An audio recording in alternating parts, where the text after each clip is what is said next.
की जय।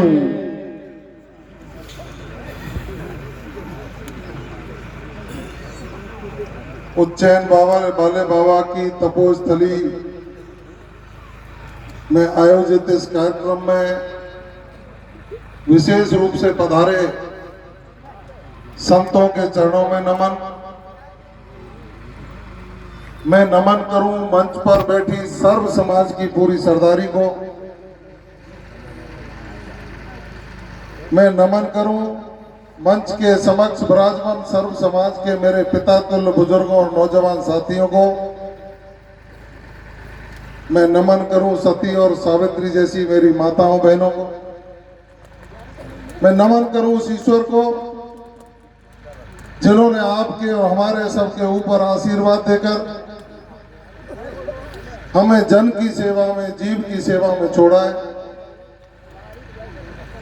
आप सबने मेरा साफा पहनाकर, मुकुट बांधकर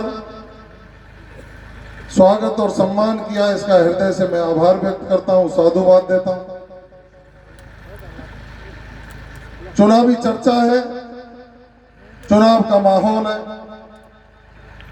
और मेरे से पूर्व वक्ताओं ने अपने मुखारबिंद से आपके समक्ष सारी बातें कही।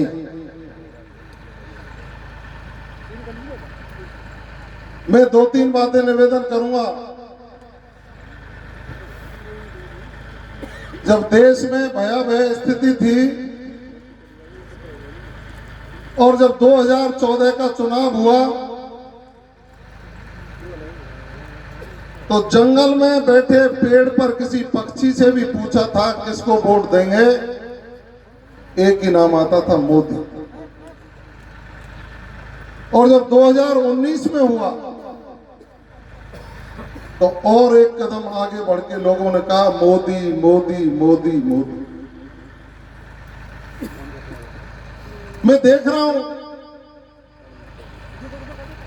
9 तारीख को टिकट की घोषणा हुई। ठीक कह रहे थे आदरणीय सतीश जी बंसल साहब, हम तो घर पे ही बैठे थे, लेकिन धन्यवाद देंगे राष्ट्रीय और प्रदेश नेतृत्व को कि उनकी तीसरी आंख काम कर रही थी और तीसरी आंख से देखकर उन्होंने जनता की भावनाओं के आधार पर आपके बेटे को भारतीय जनता पार्टी के उम्मीदवार के रूप में आपके बीच में उतारा। उसी दिन से अनवरत रूप से मैं निकला। अब की बार मैंने प्रचार का तरीका बदला।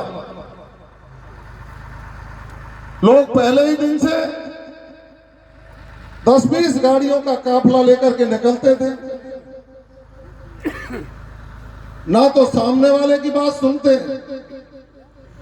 ना अपनी बात कोई ज्यादा तरीके से कह पाते, क्योंकि हर गांव में एक आदमी अध्यक्षता करने के लिए तय है। कोई भी उम्मीदवार आएगा तो उनको सम्मानित बुजुर्ग है, उनको अध्यक्षता करनी है और उनको